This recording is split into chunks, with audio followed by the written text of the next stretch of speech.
So usually I play my bass almost every day and I'm in shape and I feel good, but I've been away for 2 months now and I really haven't done any playing at all. And the shocking things that I'm finding are strength is gone, stamina is gone, touch is gone. You can add accuracy and coordination to that list as well. So if you're looking to add those aspects into your playing, or you have, had a bit of a break away from it too, this should help. Now, in terms of exercises to use, there really are hundreds you can do, and I don't always use one. I'm going to put one link below to a bunch of resources, some free exercises, and also a book I've written on exercises if you want to delve into that a bit deeper. But all I was doing at the beginning was just this.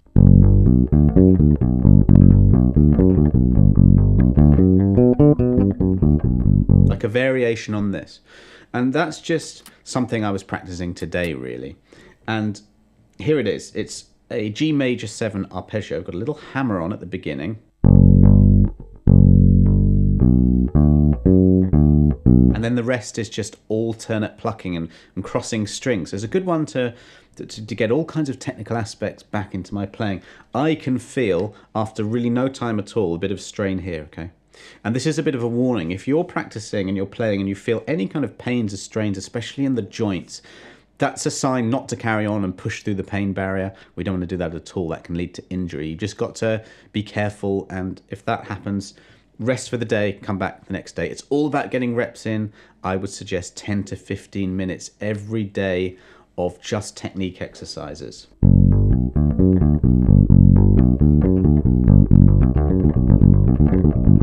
Now, first practice something like this without any kind of metronome, just to get the coordination going, what your hands are supposed to be doing. In this case, I'm using 1 finger per fret technique, and I'm just going all the way up. And then when I get to that major 7th, the F sharp, just coming down again.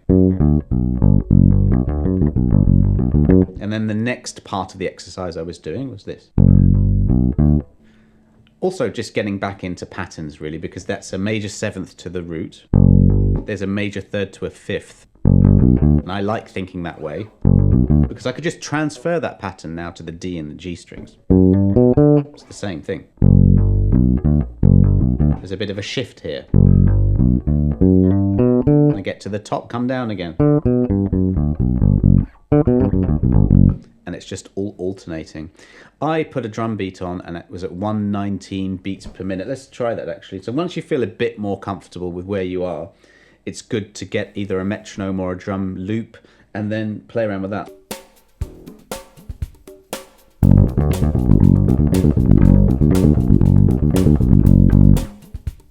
Now that's probably quite fast, so if it's too fast for you, you would just back it all the way down. Now this is just a little snapshot into something I happen to be practicing today. It doesn't really matter what the exercise is as long as it's working on these aspects that are lacking. Technique, coordination, strength, stamina especially. I personally tend to like exercises that sound a little bit more musical, especially stuff like harmonizing scales, like just going from a G major 7 to a C major 7 there, and just moving around, C major 7 again, just going across one string. You do have that group of exercises that sound a bit like this.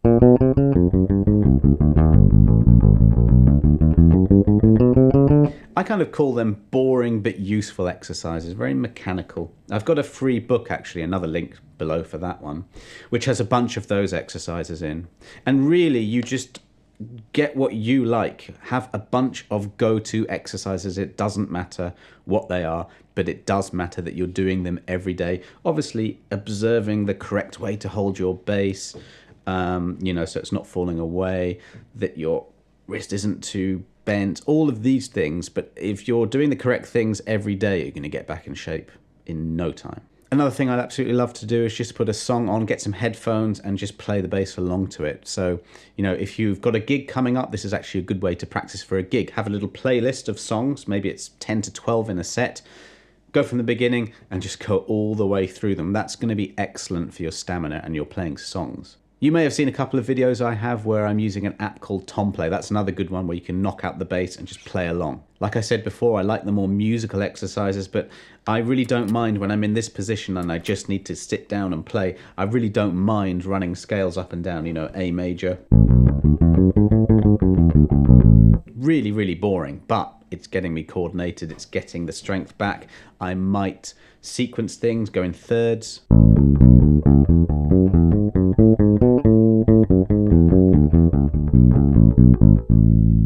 You know, rarely do you play a bass line that sounds like that. I like to do exercises and practice that is going to help me when I'm on the bandstand or when I'm recording.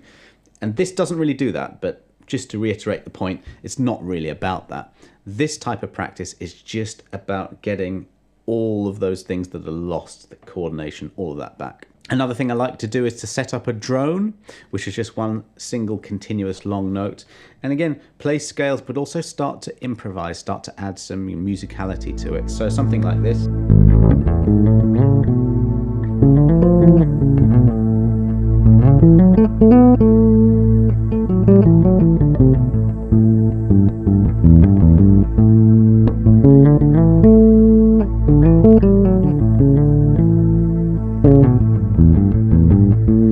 Speaking of improvising, I can put that same drum beat on as before, which is 119 beats per minute, and just come up with a bass line. I'm just going to make something up around A minor pentatonic, kind of blues type of thing.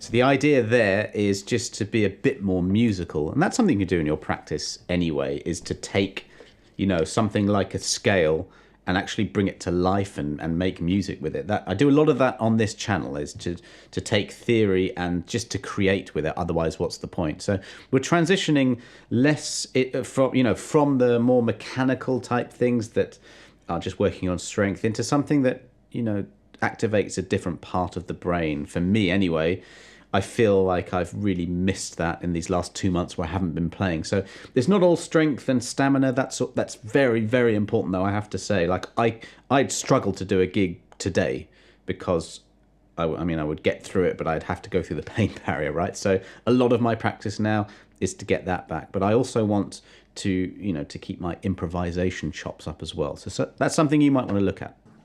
Here's something else I like doing. I like having an acoustic bass guitar just lying around. This is a Breedlove acoustic bass guitar. And there's no need to plug in anywhere or switch anything on. You just pick it up and play. The action on this one is slightly higher. So, you know, this is just the acoustic sound of the instrument. It's just a bit more of a workout for both hands, really. And that's why it's a good thing to use that. So I could just do any of the things I was doing before. Can feel that a bit more already. That's a great thing. Again, be careful with it. Don't push it too far. I talked about touch earlier. That's an important concept. You know, it's just how you're feeling things and how you're playing all the, you know, in that case, slides, pull-offs. That just it needs maintenance more than anything. And that's why, you know, I'll just pick this up and I'll just improvise a bit like that.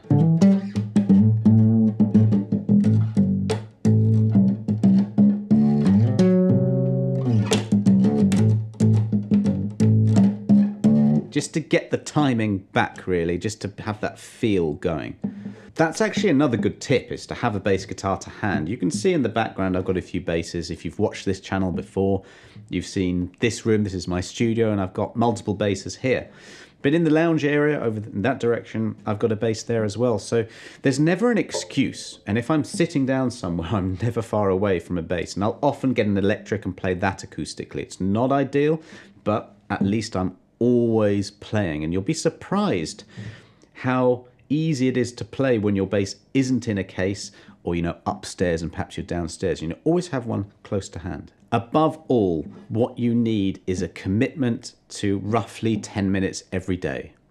And this is regardless of whether you're coming back from bass, after many years away from it, maybe you've had a holiday, it doesn't matter. That's how you're going to get good, is to commit to this thing, okay? And that's really what I've noticed, is that when you drop off for a while, well, you lose it. So you've got to use it, don't lose it. Be consistent, have a plan, have a bunch of go-to exercises, a bunch of bass lines, know what it is that you want to achieve. And there's loads of things. I've got loads of videos that will help you with that, practice videos, also a course that will give you everything you need to play if you're a beginner. So I'll put a link to that right here, and there's another video here that you might want to watch for practice tips. Other than that, I really hope you got something from that video. Any questions whatsoever, leave a comment below. See you next time.